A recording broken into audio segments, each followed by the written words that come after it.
मौसम सर्द था, एकदम नरम, और एहसास चाय की प्याली से निकलते हुए स्टीम की तरह था।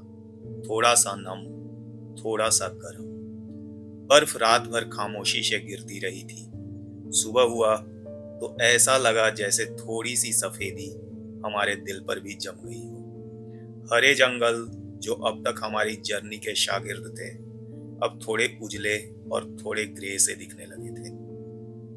कुछ कहानियां आपको अंदर तक झकझोर देती हैं, जैसे चंद्रधर शर्मा गुलेरी की उसने कहा था, और कुछ रास्ते खुद जितना मुड़ते हैं उससे कहीं ज्यादा आपको अंदर से मोड़ देते हैं। आपको पता ही नहीं चलता आप कब इनसे मिलकर खुद से जुदा हो गए।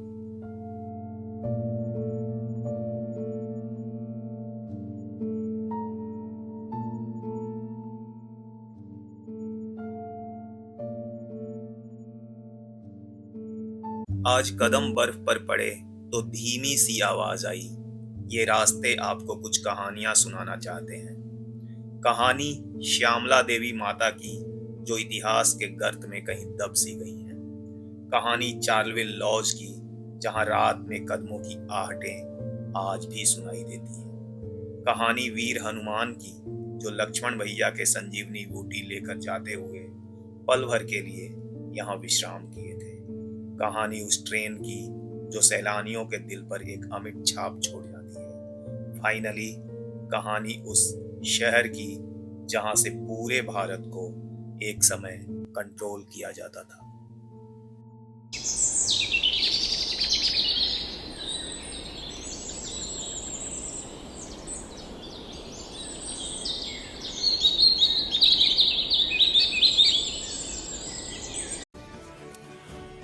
अभी 2 दिनों से शिमला में बहुत ज़्यादा स्नोफॉल हो रहा था। इसके कारण से यहाँ पे टूरिस्ट बहुत आ गए हैं, और आप देख सकते हो बर्फ़ आपको बैकग्राउंड में काफ़ी अच्छा दिखाई दे रहा होगा देवदार के ट्रीज़ पे। और यहाँ पे 26 जनवरी गणतंत्र दिवस का पैरेड का प्रैक्टिस भी चल रहा है। तो एक अद्भुत नज़ारा है। आज मैं बहुत ही लकी हूँ कि ऐसे टाइम पे शिमला आया हूँ। आप देख सकते हो बैकग्राउंड में रिज पे चर्च, उसके पीछे आप ऊपर में दिखाई दे रहे होंगे हनुमान जी, और सामने पैरेड चल रहा है हिमाचल पुलिस का।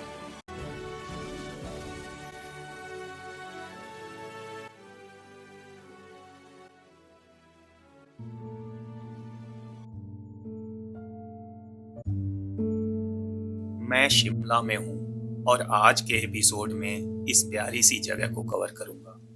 आप यहाँ कैसे पहुँच सकते हो, कहाँ ठहर सकते हो, खर्च कितना आएगा, और फिर पूरी ट्रिप प्लानिंग मैं डिटेल में कवर करूंगा वीडियो के एंड में, इसलिए बने रहिए आप मेरे साथ। पर इन सब से पहले आज आपको लेकर चलता हूँ उस सफर पर जो खुद ठंडा हो सकता है पर आपके एहसास को हमेशा गर्म रखेगा। शिमला बहुत खास है, न सिर्फ टूरिस्ट पॉइंट ऑफ व्यू से बल्कि ऐतिहासिक, भौगोलिक और धार्मिक पॉइंट ऑफ व्यू से भी। ये रेस्ट ऑफ इंडिया और हायर हिमालयाज के लिए एक तरह से गेटवे का भी काम करता है। किन्नौर, सांगला वैली, स्पीति वैली जैसे रिमोट एरियाज जो पहले कई महीने देश से कट जाते थे, उनके लिए शिमला ही लाइफलाइन थी और आज भी है। एक और बहुत इंपॉर्टेंट बात बताता हूँ आपको कि शिमला एक तरह से नॉर्थ इंडिया के लिए क्लाइमेट बैरियर का भी काम करता है। जहाँ एक और हिमालयाज की ठंडी हवाओं को डायरेक्टली प्लेन एरिया में पहुंचने से रोकता है, वहीं दूसरी ओर मॉनसून हवाओं को ऊपर उठाकर रेनफॉल कराता है। ओरोग्राफिक रेनफॉल कहते हैं शायद इसको। शिमला जो वर्ड है वो एक्चुअली श्यामला माता के नाम से आया है, जो माँ काली की ही एक रूप मानी जाती है। पुराने समय में यह जगह शांत पहाड़ों, छोटे छोटे गांवों और घने जंगलों तक ही सीमित था। पर 1815 में गोरखा युद्ध के बाद अंग्रेजों ने इस जगह पर कब्जा कर लिया और धीरे धीरे इस जगह का शहरीकरण स्टार्ट हो गया। 1864 में ब्रिटिशर्स ने इसे समर कैपिटल ऑफ इंडिया घोषित कर दिया। कोलकाता उन दिनों देश की राजधानी हुआ करती थी, पर गोरों को वहां गर्मी कुछ ज्यादा ही लगती थी, इसलिए वे शिमला आए और शिमला वालों को ही मॉल रोड पर एंटर करने से बैन कर दिया। ये शहर अपनी ही लाचारी पर उन दिनों मूक दर्शक बना रहा।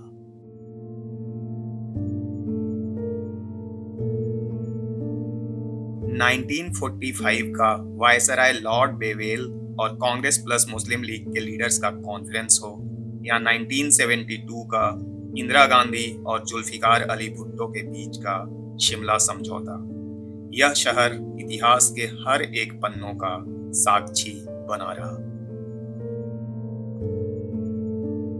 पे स्नो है और हम लोग स्नो पे ही खड़े होकर जा रहे हैं। ये भैया थे जो मुझे लिफ्ट दिए, थैंक यू सो मच। अच्छा, ये गुरुजी हैं पूरे ग्रुप के। मजेदार मजेदार।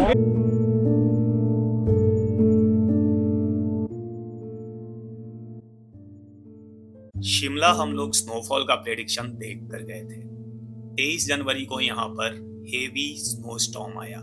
तूफान इतना तेज था कि शिमला एरिया में ऑलमोस्ट 2 दिनों तक लाइट भी नहीं थी। नारकंडा वगैरह में तो हाल हद से ज्यादा बुरा था। मैं नेगेटिव साइड ऑफ स्नोफॉल इसलिए आपको बता रहा हूँ कि आप जब भी ऐसी जगह पर आओ मेंटली प्रिपेयर्ड होकर आओ।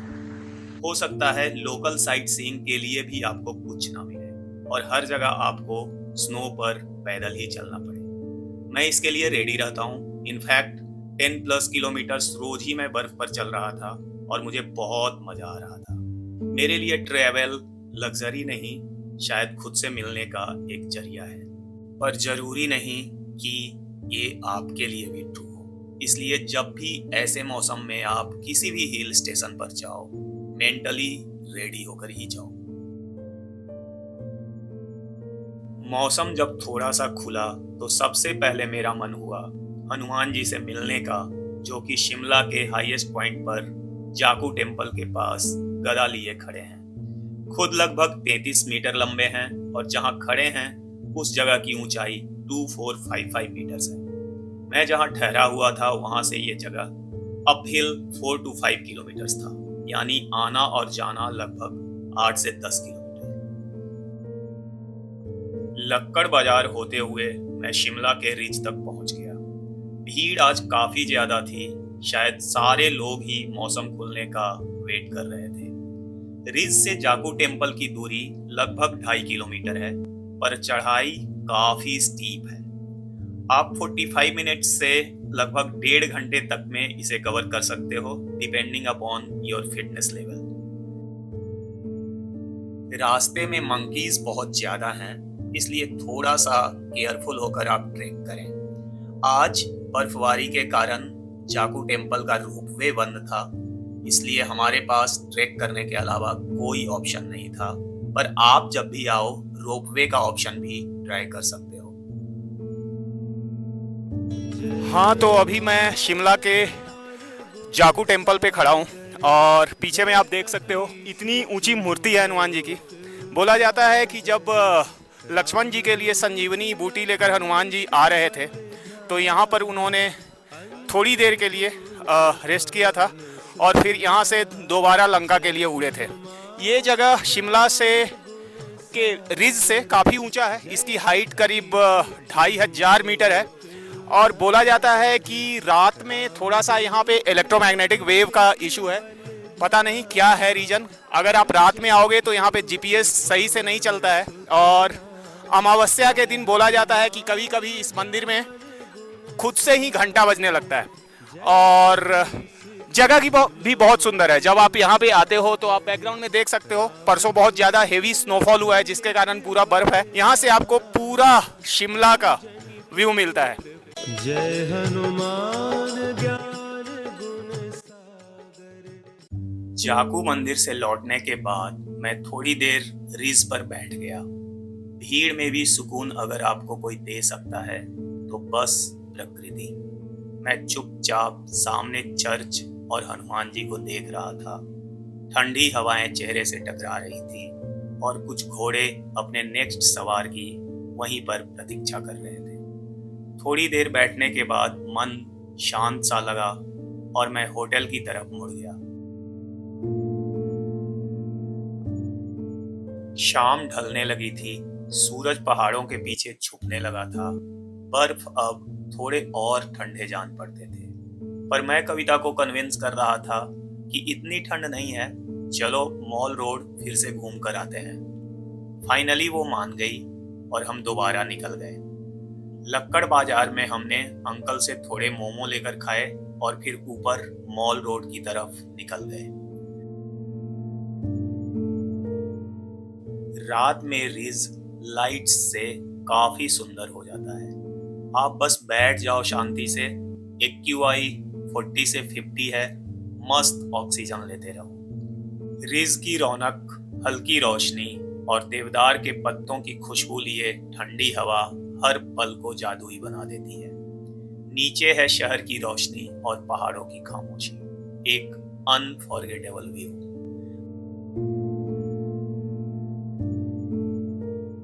आप चाहो तो 2 कदम पर नीचे मॉल रोड में जाकर किसी कैफे का भी आनंद ले सकते हो। नेचर को इससे ज्यादा अच्छे से क्या ही फील किया जा सकता है।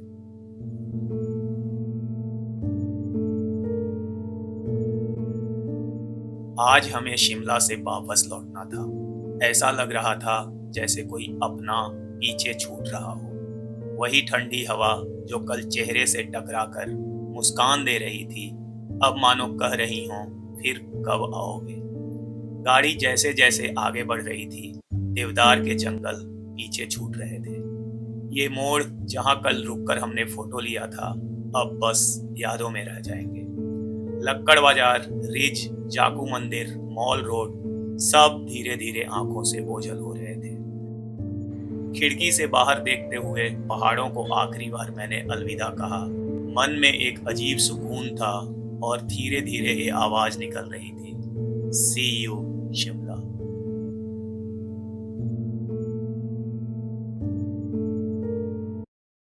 चलिए अब ट्रिप प्लानिंग को डिटेल में डिस्कस कर लेते हैं। शिमला पहुंचने के बहुत सारे तरीके हैं, पर मुझे जो बेस्ट 3 तरीका लगा उसमें पहला है आप दिल्ली, चंडीगढ़ या कालका फ्लाइट या ट्रेन से आ जाओ और फिर वहां से बस या कैब से शिमला आ जाओ। दूसरा जो सबसे ज्यादा मुझे पसंद है वो ये कि कालका तक तो आप जैसे भी आ जाओ, पर वहां से शिमला बस टॉय ट्रेन में ही आओ। ये एकदम वर्थ जर्नी है, इसे सबको करना चाहिए। और तीसरा तरीका ये है कि आप फ्लाइट से जुबरहट्टी एयरपोर्ट शिमला आ जाओ, जो मेन सिटी से लगभग 20 किलोमीटर्स दूर है। स्टे के लिए शिमला में हर तरह के ऑप्शंस हैं। आपकी क्या प्रायोरिटी है ट्रिप पर, वो ज्यादा इम्पोर्टेंट है। अगर आप शाम रोज रिज या मॉल रोड पर गुजारना चाहते हैं तो मैं कहूँगा आप इसके पास ही अपने बजट के हिसाब से रुको। पर अगर आपकी प्रायोरिटी पीसफुल, भीड़ से दूर, पहाड़ों के बीच रहना है तो आप कुफरी, मशोबरा, नालडेरा ये सब जगह ट्राई कर सकते हो। अब समझ लेते हैं इस बात को कि शिमला ट्रिप पर आपको किन बातों का खास ध्यान रखना चाहिए। फर्स्ट, अगर आप स्नोफॉल देखना चाहते हो तो प्लीज प्रेडिक्टेड डेट से एटलीस्ट 1-2 दिन पहले आ जाओ। सेकंड, कभी भी स्नोफॉल जब चल रहा हो तो सोशल मीडिया पर खूबसूरत तस्वीरें देखकर मत निकल जाओ, यहाँ पहुंचकर आप बुरी तरह फंस सकते हो। थर्ड, विंटर क्लोथिंग बहुत इंपॉर्टेंट है, इसलिए प्लीज सही से हर चीज लेकर आओ। फोर्थ, गम बूट जरूर रखो क्योंकि स्नो पे आपको ये हेल्प करेगा। फिफ्थ, फ्रोजन स्नो और ब्लैक आइस बहुत स्लिपरी होता है, इसलिए हर स्टेप पर प्लीज केयरफुल रहो। सिक्स्थ, विंटर में थोड़ा वॉक करने का फिटनेस लेवल जरूरी है क्योंकि हो सकता है कहीं भी आपको लोकल व्हीकल ना मिले। सेवेंथ, होटल्स की प्री बुकिंग करके आएं, सडन सर्ज के कारण प्राइस बहुत ज्यादा हो सकता है। और लास्ट, जाकू टेम्पल की चढ़ाई काफी स्टीप है, रास्ते में मंकीज भी बहुत हैं। और स्क्रीन पे अब है मेरे ट्रिप का ओवरऑल एक्सपेंस।